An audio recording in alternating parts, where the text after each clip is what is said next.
What a homestand it's been for the Atlanta Braves, who are fresh off a sweep of the Miami Marlins and a series win over the defending World Series champion Texas Rangers, and welcoming one of the truly surprising early season surprises, anyway, in all of Major League Baseball to Truist Park this weekend in the Cleveland Guardians, who will get set for a three-game series that starts on Friday. We got plenty to get into on this edition of Battery Power TV. Grant McCauley alongside Chris Willis, as always. Before we get going, hit that thumbs up, leave us that like and your comments. Make sure you subscribe to the Battery Power channel here on YouTube. Click that bell. You'll get notified every time we drop a new episode as well.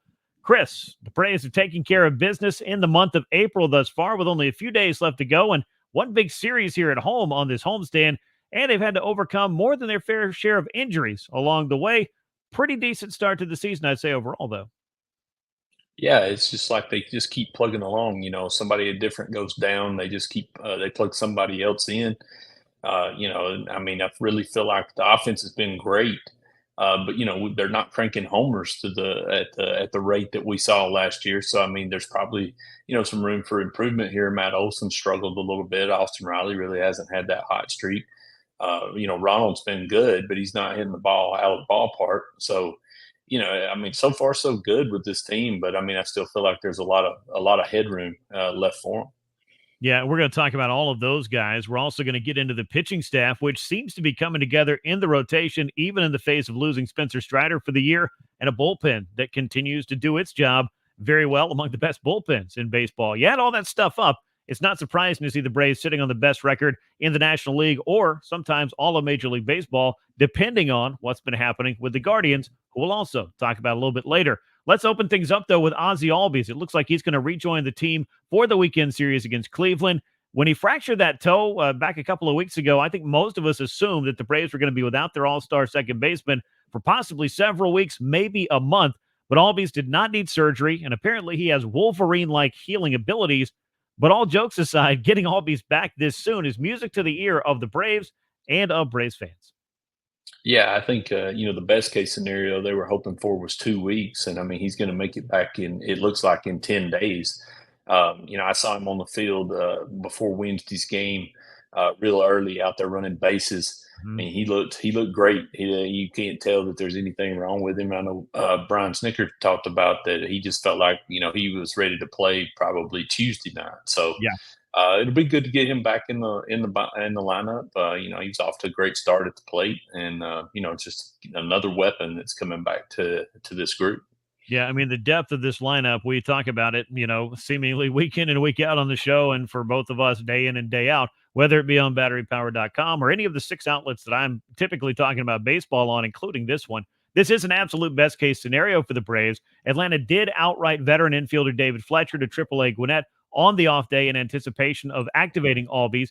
Fletcher and Luis Guillorme have filled in well enough, but getting the bat of Ozzie Albies back in the number two spot of the order, well, that's going to make an impact in and of itself for a lineup that already is among Major League Baseball's best. And Ozzie Albies is a featured member of that group. Yeah, without a doubt. I mean, it was good to see Guillorme and David Fletcher get a little bit of playing time. I thought they looked really well defensively. Fletcher came up with a big hit or two, as well. So, it was good to see the bench get an opportunity with that. But, again, you're getting an all-star bat back into the lineup. And, again, I mean, it's just an embarrassment of riches as far as this lineup goes because, Ozzie's just he's one of the best. He's been overlooked a little bit, I think, over the last couple of seasons just because he's playing in that. He's in because of who else is in that lineup. Yeah, I think he has. And I mean, we don't even have to get into is he properly rated on different outlets in their top 10 this or that or top 100, whatever it is. I can tell you this inside that Braves clubhouse and on that field for this team, he is definitely properly rated by his teammates because not only does Ozzie bring it offensively speaking, not only does he bring a lot anytime he's on the field, but what he means, I think, overall to this club, the culture of this club, the energy of this team. You may not be able to necessarily like come up with a metric that's going to measure that, but Chris, having Ozzie Albies out there, I do think is where the Braves continue to be the best version of themselves. Now, you can say that about a lot of players. You take away this guy, it's different. This guy and this guy and this guy. Whatever the case is, for any of those infielders, any of those outfielders, several pitchers, and obviously the Braves have been tested in that regard with some injuries here in the recent years and including this year itself. But there's just something different, I think, about Ozzie. He just seems to hold a very special role on this club regarding his teammates and all of those things that just kind of make him a very complete player on the field and off. Yeah, without a doubt. I mean, he's transitioned from that being that young player to, assuming more of a leadership role in that clubhouse on and off the field. I mean, as we've watched guys leave the organization. Ozzie's kind of been the next man up as far as that goes, and he's getting well respected by his teammates, and the coaching staff. I mean, they know how important he is to this group. So it'll be good to see him back out there. Now, let's talk about another guy who is well respected by his teammates and a guy who was on the field throughout this homestand, maybe having the best homestand of his life, and that's Travis d'Arnaud. With Sean Murphy out for what is going to look like the entire month of April at least, he's not cleared to swing a bat just yet. Travis d'Arnaud has been swinging the bat well enough for about 2 or 3 players on this homestand. He went on a home run barrage over the weekend, a 3-homer game among the 5 home runs that he hit in, a 3 or 4 day span. Travis d'Arnaud, we knew how important he was going to be to this club. To what level, we found out again when Sean Murphy was sidelined. But a lot of the things we just said about Ozzie Albies, about, yes, the impact he can make on the field, the job he has to do on the field, but in that clubhouse as well. I don't know if there are too many players that the Braves have that are as universally respected as Travis d'Arnaud is, and we've heard a lot about that in the past week. Yeah, without a doubt, too. I mean, he's a leader. I mean, you don't even really look at the stats. And he's certainly put up enough of those over the past week. But the way he handles pitching staff, the way he goes about his business, just a well-respected guy. And see him graciously welcome Sean Murphy into the fold last year. Mm-hmm. This was a guy that was basically the primary catcher, and then he's welcoming in another guy. He's all about winning at this point. And as you mentioned, he's another guy just like Albies that has risen into that leadership role as you've seen guys depart the organization. Yeah, and I think that leadership role is fulfilled in a lot of different ways, and that baton is kind of passed between player and player, teammate and teammate at different times of the year, different games, different series, maybe just different moments in a particular game. The Braves just seem to have a great accountability that they built down there, and it is part of that winning culture. I've talked to a lot of these different guys about it, whether it's Austin Riley, Matt Olson, Travis d'Arnaud. I mean, there is a certain amount of respect that has been built among the 26 men on that roster at any given time. And it is a big part of why the Braves are who they are. Meanwhile, if we talk about the on the field, we got to talk about the Braves rotation because it took a major step forward in the wake of losing Spencer Strider for the season. We were wondering, when's this going to stabilize? What's it going to look like? And I know it was the Miami Marlins, a team that's not really marching out a lineup full of sluggers, but there were several good signs from this homestand in that starting 5. And let's start with the return of Bryce Elder. Back from AAA Gwinnett on Monday against Miami, a strong start for him, 6 2/3 shutout innings in his season debut. We've talked a lot about this 2023 All-Star and if he was going to get a chance and when he was going to get a chance to bring some consistency to the 5 spot again. This was a great first impression, Chris, and if Elder can just split the difference between his first and second half of last year, just deliver some quality starts, he and the Braves are going to have a chance to win more than their fair share of his starts. Yeah, and I mean that start got off to a weird start where he allowed two singles and a double, and somehow come out of that first inning without a run scoring. But man, he just really settled in after that. The slider looked good. Didn't walk a batter, and I think that's the big thing because when we've seen him struggle, you've seen 4 walks, you've seen 5 walks, and then a big double or something that just really puts things sideways. But yeah, I mean if he just you forget just how good he was in the first half. And while he probably outperformed his metrics a bit, I think the truth lies somewhere in between. He was never as bad as he really was at the end either. I mean, I can't imagine that the plan was to throw him 174 innings last year. But, when you have 2 guys in your top 5 go down, those innings got to go to somebody. And he did a heck of a job. So it was good to see him come back up. I know probably wasn't real happy about starting the season at Gwinnett, but it was good to see him come back up, get an opportunity, and make the most of it. No, and you're right about that. Hearing Bryce Elder's comments after that game, I thought it was a really good look inside, kind of the whole process of, the recognition that, hey, I can't control this, being sent down to the minors to start the season again. But what I can control is going out there and trying to be the best version of myself that I can be on the mound, on the field, and make those adjustments and be ready when the club calls on him. And if they don't, and if you're not going to know when exactly it's going to happen or under what circumstances, you just keep concentrating on what you can control. And I think that Bryce Elder did a really nice job of that. And unfortunately for the Braves and for Spencer Strider, they're having to replace another top starter. But with Bryce Elder down there in the minor leagues, Chris, I think there's a lot of clubs out there, and maybe 29 other clubs when we look at the rash of pitching injuries across baseball that would like to look down at AAA and say, hey, we've got a Bryce Elder down there. We can try that out to fix our problem in the rotation. That, to borrow your term, is part of the Braves' embarrassment of riches with the depth that they have to try to combat losing someone as important as Strider. Yeah, I mean, it speaks volumes when you've got a guy that made 30 starts last year and logged 170 innings, and he doesn't make the club out of the spring. I mean, that's Right. just not a situation that's going to happen very often, for a lot of clubs. So, it does speak to the depth. Obviously, you hate to lose your top guy as far as Spencer Strider, but I think Bryce Elder is a good place to go to. As far, and I'm sure we're going to talk about Reynaldo Lopez, Oh, but yeah. if you need to slot Bryce Elder in as the fourth or fifth guy, I think that's a good place to start. Yeah, you're not in a bad place. No two ways about that. And not only was Bryce Elder back against the Marlins, but Max Fried was back in a big way, back to his old self, that is. He fired a 9-inning shutout on 92 pitches against Miami on Tuesday. In the process, Fried lowered his ERA by nearly 3 runs. It is now down under 5. It has been a very slow descent for Fried to get that ERA down, but that's a performance that he needed. And I think we are kind of waiting for in a lot of ways, and maybe it exceeded the kind of performance that we were waiting for. If we're being honest, his third career 9-inning shutout and just a sparkling outing against, I don't care what lineup it is. Throwing a 9-inning complete game these days just doesn't happen that often in any variety. But the way he had all 6 pitches working and was carving up that Marlins lineup was impressive. And it made you feel like that Fried was back to feeling like his old self. And he's way too good to struggle the way he was for that long. And that course correction was just night and day from his early season results. Between Elder and Fried, Chris, it's hard not to get a little more excited or at least a little more comfortable with how the rotation could look if they get back to their norms, especially Fried if he's anywhere close to what he showed last time out. Yeah, I mean, we know how good Max Fried is. We knew he wasn't going to struggle like all season the way he did the first couple of starts. He looked like himself. He was poised, and you mentioned it. Pitchers just don't go throw 9 innings anymore, especially when you only throw 92 pitches. His third career Maddox shutout. So it was impressive. I don't care if it was the Marlins. That's a major league team over there. To go out and shut out anybody for a complete game is, it elevates you. And I think, it's a start that he can build off of, and probably try to get some momentum going.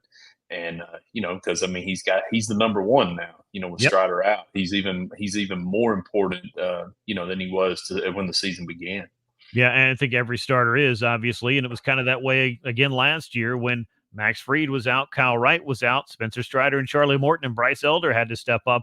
And now this group, I think, even losing Strider is in a little bit better place because we're not talking about having to replace 2 starting pitchers at the same time, which in 2023, I'm still kind of amazed that they were able to do that and win 104 games, but that's in the past. Here in 2024, we can't discuss this rotation without and talk about that Marlins series for that matter, without discussing the National League ERA leader, Reynaldo Lopez. And you can follow that under things I did not think I would be talking about in 2024, but as I posted on social media, here we are. Lopez with 7 innings of 1-run ball against the Marlins on Wednesday lowers that ERA down to 0.72 through 4 starts. I've been impressed with the way that he's done it too, Chris. I looked at the StatCast data. There's a lot to like there, even if he's given up some hard contact. The Braves defense has also looked pretty strong this year, especially on the left side. So that may come in handy for anybody who's on the mound for Atlanta. But whatever the case, Lopez is rewarding the Braves' faith that he could move back to that starting rotation and find success again.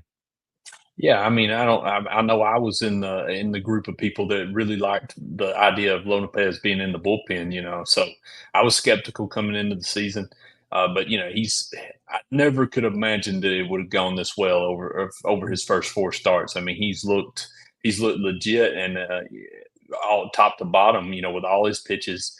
The thing that Brian Snicker talked about last night too is he's setting 95, 96 at times. So he can reach back for 97, 98 when he needs it. And there's just not a lot of starters in the game now that's not going max effort all the time. And I think Yeah. that's an added bonus for him, even if it's his fastball or his slider, either one. So I've been impressed with him. I think, they're going to have to continue to kind of manage his innings. But, this is a big guy that doesn't look like he's putting a lot of high effort into his windup and stuff. So I'm wondering just how many innings he can go, because I mean at this point he's one of the better arms that they have. Yeah, I mean, no two ways about it. Statistically speaking, he's the best arm that they have in the early going, and that is a production of small sample size theater, most certainly. And there's a lot of baseball left to be played, and several other cliches that we can talk about here in the month of April. But you can't argue with the results in the early going. And as you mentioned, maybe they will try to find ways to monitor his workload, give him a little bit of time here and there. But you certainly can't afford to be moving away from Reynaldo Lopez if he's going to continue pitching anything close to the way he has over the first 3 weeks or nearly a month now. On the offensive side, we've talked a lot about Marcell Ozuna, who's leading the NL in homers and Major League Baseball in RBI and the club in just about every major slugging category. He's been the driving force this lineup, with an honorable mention to Orlando Arcia, who's also off to a hot start. The usual suspects you talked about earlier, Chris, haven't really hit their stride yet. Austin Riley has been up and down. Matt Olson is really scuffling, snapped an 0 for 25 streak on Wednesday with a double that I don't think you nor I could believe, and I'll just leave it at that. I know some will be alarmed with a streak like that for Olson, that 0 for 25, and no hitter wants to go through that no matter what time of year it is, but it always seems to be more magnified when someone goes through that kind of slump this early in the season, doesn't it?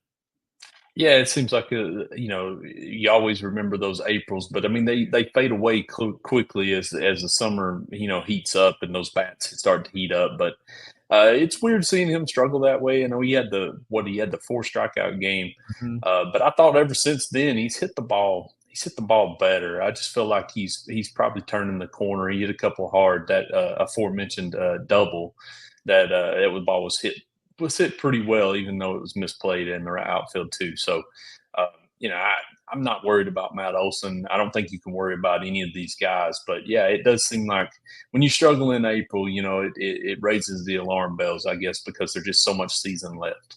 Yeah, and it's the only stats that you have at that point. And I've heard players talk about this. I don't know. I think Brian Snicker even said something about this either last year or year before about, well, when you got 200 or 300 at bats under your belt, maybe you don't notice a 10-game stretch where you have this kind of an outing that Olson has had. And he has drawn some walks, of course, found his way on base, but the hits have been very hard to come by over the last couple of weeks. No two ways about it. But when you have a larger amount of at bats, larger sample size, there's that word again, you don't notice quite as much, even if it's not fun, no matter what time of year it is, for the hitter in question. Meanwhile, Ronald Acuna Jr. made some history already on the homestand, setting an Atlanta-era stolen base record. Acuna is doing plenty of that this year, the running, that is. Still looking for a few more home runs, but on basing over 400, scoring tons of runs, stealing lots of bags. The strikeouts are up. I think a lot of us have noticed that here in the early going, but I think there will be some adjustments ahead, Chris, because that's kind of what Ronald Acuna Jr. does. And that course correction we talked about last week on the show, I think that's going to take place. And for the record, on April 25th, a year ago, Acuna only had 3 home runs. He had 13 stolen bases. This year, 1 home run, 11 stolen bases, couple less games this year as well, heading into Friday's action. But a couple of big nights from Ronald Acuna Jr., or a week where he locks in and just the ball starts flying, he might just be off to the races in a different way, Chris. It just shows how dynamic he is. I mean, he's not really driving the ball. He's not slugging the ball the way we're used to with the doubles and homers. But he still might be the best leadoff man in the game right now. I mean, he's scoring runs, he's stealing bases, he's wreaking havoc out there. I mean, he's a superstar, and even if he's not hitting home runs, and that's the crazy thing, because, like you said, he has one of those weeks where he hits 3 or 4 out. Those numbers are going to be right back where they're at. He's just hitting a lot of balls on the ground right now, and the strikeout rate is back up, but it's much closer to where his career average is. So, I think the truth's somewhere in between where he was last season and probably where he's at, for his career. So we'll see how it goes. But yeah, I mean, I think adjustments are coming. He had missed all that time in spring. I think he's finding it, and when he does, we know how good he can be.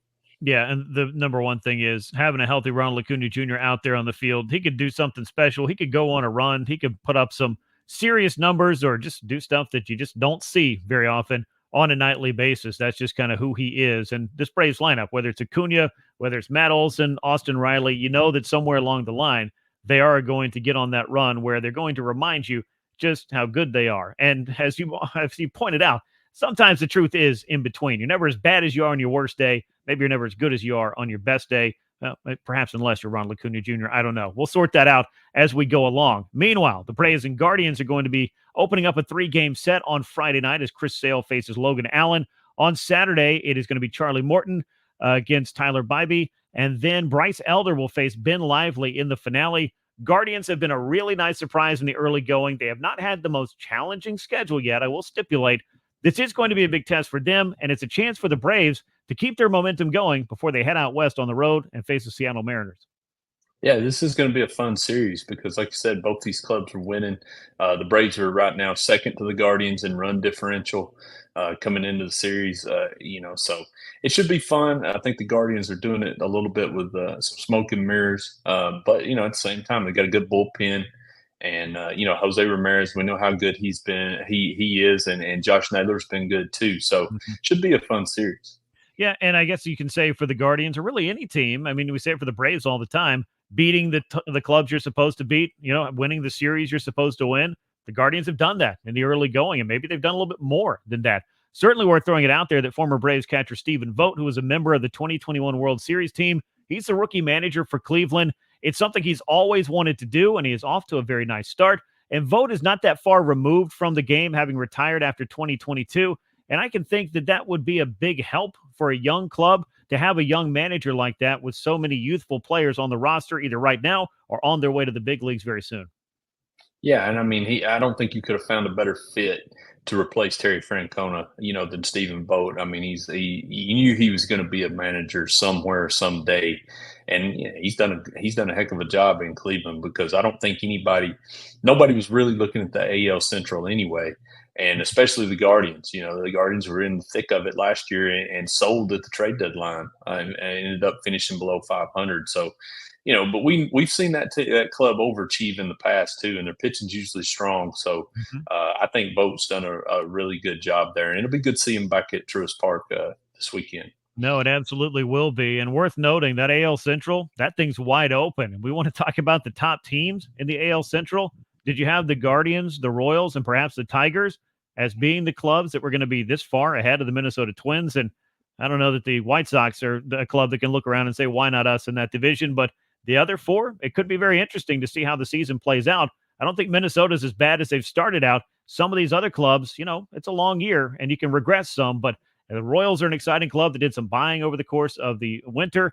And we just talked about, the Guardians have stepped forward, and it's a youth movement in Detroit, and they've had some good early results. So we'll see who comes out of the AL Central when all is said and done.